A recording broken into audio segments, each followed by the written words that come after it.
their pool that are going to try and chase them. Now their health, we can have a good look at all over their body, anything from, as you can see, they're really big front flippers, and we can even ask them to lie down nice and flat.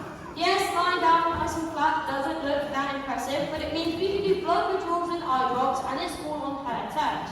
She can do a lovely little half roll and showing her stomach. Now this means we can do x-rays and ultrasounds without sedating or trying to restrain our sea lions. Now she didn't want to do this, she doesn't have to. She can simply jump back up, go in the pool, or leave out the door we just came through, and she'll still get her fish no matter what she chooses to do. But our sea lions weigh 90 odd kilos each, so I ain't going to be able to hold her down to make her lie nice and still. So the fact that she's happy enough to do it on her terms means we can get nice clear pictures of whatever's going on inside her stomach. Now not all of their behaviours are to do with their health. Our sea lions know over 100 different commands, and well that's because they're pretty smart. They're basically a dog in a wetsuit. So whatever you can teach your dog, we basically can teach our sea lions as well.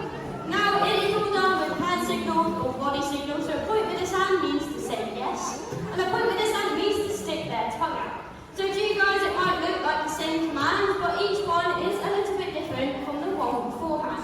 Now that just means that you have to keep using that big brain of theirs. We don't have a set routine, we don't have to do a set sort of behaviour list. We can make it up as we go along, and they just have to try and remember what each hand signal means. Now you've heard me say we have Californian sea lions. Now that is because we hear a lot of the time that we have lovely seals. We don't have seals, we have sea lions. So we are going to show you a few of the differences that will help you identify what animal you are looking at. Now the first one is pretty hard to see, so we are just going to come a little bit closer. Now you can probably see lovely tiny little ear flaps on the side of her head. That's because she's got more than 5'8". She doesn't have to worry about frostbite getting in. Where if she was a seal, you wouldn't be able to see any sort of ear because they are covered with fur to make sure nothing does get taken by frostbite. Now the other difference you probably already noticed is how big her front flippers are. Now her front flippers are the same size as my whole entire arm, where seal front flippers, they basically can't even reach the ground with them, they just kind of hit their bellies.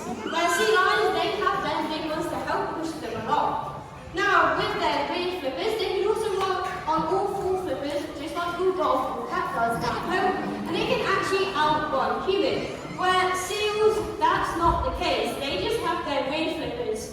So they move more like a slug or a caterpillar. So if it's moving like this, it's a seal. If you have something running on all fours looking pretty impressive, you've got yourself a sea lion.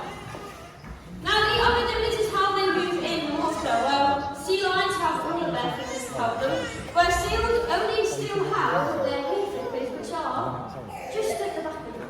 Now with their rear flippers, they will wiggle them side to side, and that is how they would move themselves in the water. Where sea lions, they're much cooler than that. They can reach speeds of about 20 to 25 miles an hour because they have their huge front flippers to help them do that. Now, our sea lions aren't the biggest animal out there in the ocean, so they do need to keep an eye out for a few that might come their way.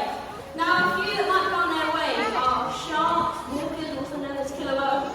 That is what's going to try and get our sea lions for their dinner. Now, our sea lions are smart. They know that not every water is safe. So, first of all, you've got to do a safety check. Do you want to check? Now, luckily, we know that there's no sharks in here. But if we really check really badly and a shark did appear, she would start doing a behaviour called porpoising. Now this is where she'll jump in and out of the water pretty quickly. Now as she's jumping out of the water, she's releasing little air bubbles from her rear flippers, which is hopefully going in the eyes of anything that is chasing her. Now with one sea lion, it gets pretty choppy, but in the wild there can be about 30 sea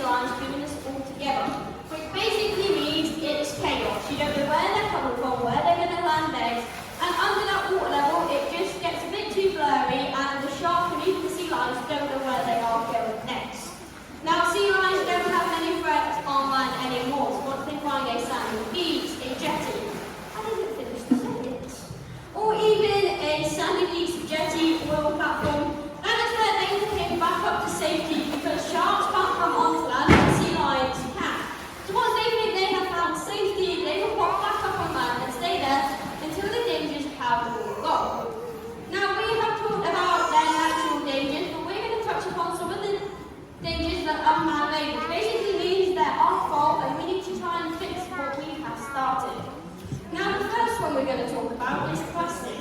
Now, hopefully you aren't like me, who's going to throw their rubbish in our sea lion pools, but Leonie is going to hopefully collect it and show you what you should be doing with your rubbish. Normally she misses the bin, so we're doing well so far. Now the other thing we're going to touch upon is overfishing. Now we're not going to tell you to stop eating seafood, because that wouldn't work. All we ask is that you make sure your fish is sustainably sourced, which basically means that you look out, can you hold it and put it back in? You look out for this lovely logo.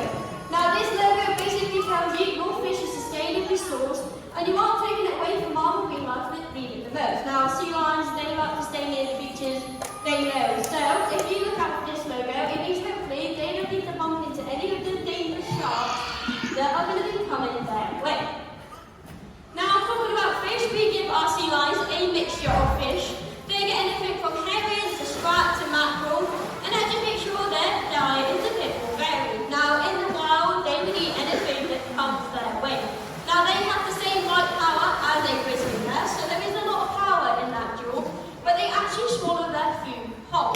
They only use their bite power to defend their territory, or even to try and catch their food, but once they've caught it, it goes down in one big lump.